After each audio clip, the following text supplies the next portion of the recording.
بسم اللہ الرحمن الرحیم۔ السلام علیکم ورحمۃ اللہ وبرکاتہ۔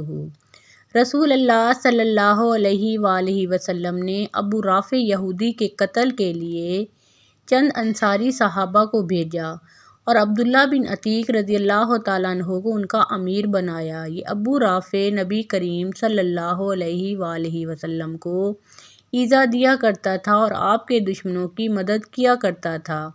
حجاز میں اس کا ایک قلعہ تھا اور وہیں پر وہ رہا کرتا تھا۔ جب اس کے قلعہ کے قریب یہ پہنچے تو سورج غروب ہو چکا تھا اور لوگ اپنے مویشی لے کر اپنے گھروں کو واپس جا چکے تھے۔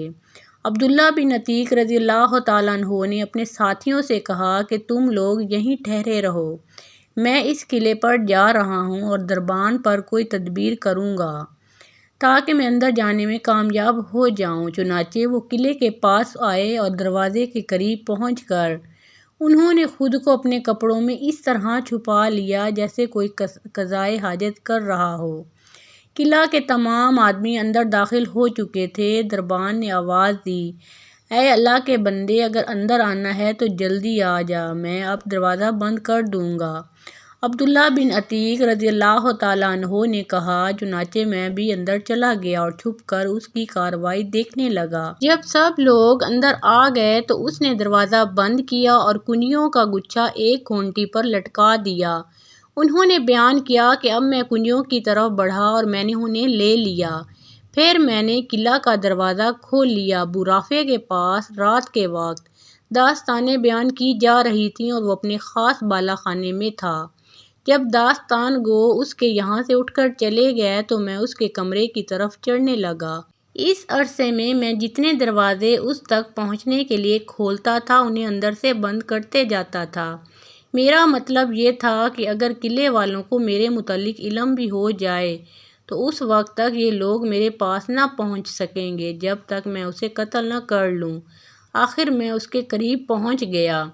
اس وقت وہ ایک تاریک کمرے میں اپنے بال بچوں کے ساتھ سو رہا تھا۔ مجھے کچھ اندازہ نہیں ہو سکا کہ وہ کہاں ہے، اس لیے میں نے آواز دی، یا ابو رافع؟ وہ بولا، کون ہے؟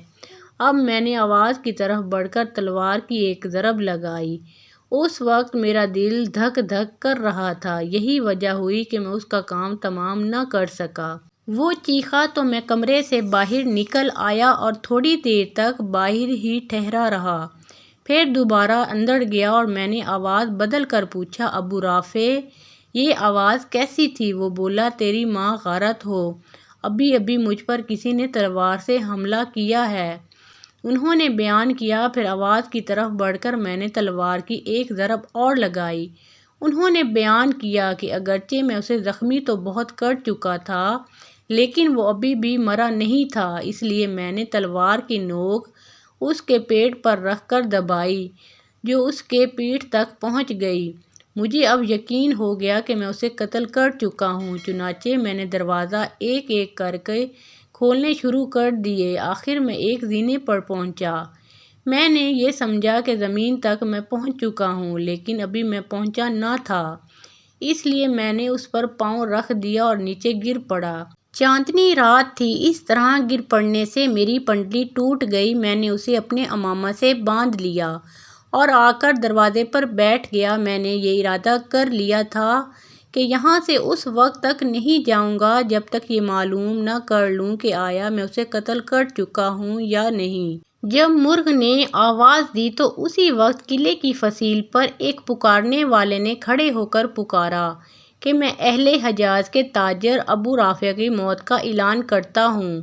میں اپنے ساتھیوں کے پاس آیا اور ان سے کہا کہ چلنے کی جلدی کرو، اللہ تعالیٰ نے ابو رافع کو قتل کرا دیا۔ چنانچہ میں نبی کریم صلی اللہ علیہ وآلہ وسلم کی خدمت میں حاضر ہوا اور آپ صلی اللہ علیہ وآلہ وسلم کو اس کی اطلاع دی۔ نبی کریم صلی اللہ علیہ وآلہ وسلم نے فرمایا کہ اپنا پاؤں پھیلاؤ۔ میں نے پاؤں پھیلایا تو آپ صلی اللہ علیہ وآلہ وسلم نے اس پر اپنا دست مبارک پھیرا اور پاؤں اتنا اچھا ہو گیا جیسے کبھی اس میں مجھ کو کوئی تکلیف ہوئی ہی نہ تھی۔ مزید اسلامی واقعات اور سبق آموز کہانیوں کے لیے اس چینل کو سبسکرائب کریں۔